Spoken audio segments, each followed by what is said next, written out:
OC প্রদীপ এখন কোন কারাগারে, কিভাবে সময় কাটান, আগের অপকর্ম মনে করে তার মধ্যে কোনো অনুতাপ আছে কিনা, বা রায় কার্যকর হতে কেন দেরি হচ্ছে, তার স্ত্রী চুমকি বা এখন কোথায়, এসব বিষয় নিয়ে কৌতূহল রয়েছে সাধারণ মানুষের মনে।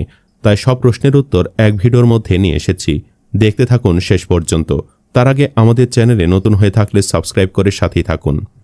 কারাসূত্র বলছে, মৃত্যুদণ্ডাদেশ মাথায় নিয়ে কারাগারে দিন পার করছেন ওসি প্রদীপ ও পরিদর্শক লিয়াকত আলী।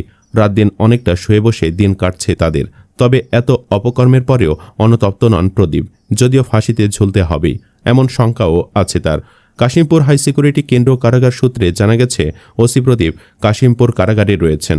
ফাঁসির আসামি হওয়ায় বর্তমানে তিনি ডিভিশন সুবিধা পাচ্ছেন না। কারাগারে চুপচাপ আছেন ওসি প্রদীপ ও পরিদর্শক লিয়াকত আলী। খাওয়া দাওয়া আর শুয়ে বসে সময় পার করছেন তারা। সেনাবাহিনীর অবসরপ্রাপ্ত মেজর সিনা মোহাম্মদ রাশেদ খানকে হত্যা মামলায় মৃত্যুদণ্ডাদেশ আসামি কক্সবাজারের টেকনাফ থানার বরখাস্ত হওয়া ওসি প্রদীপ কুমার দাস। ওই হত্যাকাণ্ডের আগে থেকেই আলোচনায় ছিলেন প্রদীপ। সমালোচিত ছিলেন একের পর এক ক্রসফায়ার আর কঠোরতার জন্য। অস্ত্রের ভয় দেখিয়ে তুলে আনতেন যাকে তাকে। টাকা দিলে ছাড়া পেতেন কেউ কেউ। টাকায় বনিবনা না হলে মাদক কারবারি দেখিয়ে কথিত বন্দুকযুদ্ধে শেষ করে দিয়েছেন অনেকের জীবন। এই ওসি আর কেউ নন, তিনি প্রদীপ কুমার দাস, যিনি এখন মৃত্যুদণ্ড মাথায় নিয়ে কারাগারে নির্জন প্রকোষ্ঠে রয়েছেন। টেকনাফে ভয়ের রাজত্ব কায়েম করেছিলেন আলোচিত এই পুলিশ কর্মকর্তা। বর্তমানে মৃত্যুদণ্ডাদেশ নিয়ে কারাগারে রয়েছেন ওসি প্রদীপ। জানা গেছে তাকে দেখতে আসছেন না কোনো আত্মীয় স্বজন। জানা গেছে দীর্ঘদিন ধরে ওসি প্রদীপ গাজীপুরের কাশিমপুর হাই সিকিউরিটি কেন্দ্রীয় কারাগারে রয়েছেন। একই কারাগারে রয়েছেন পরিদর্শক লিয়াকত আলীও। প্রথমে জেল কোড অনুযায়ী ওসি প্রদীপ ডিভিশন সুবিধা পেতেন।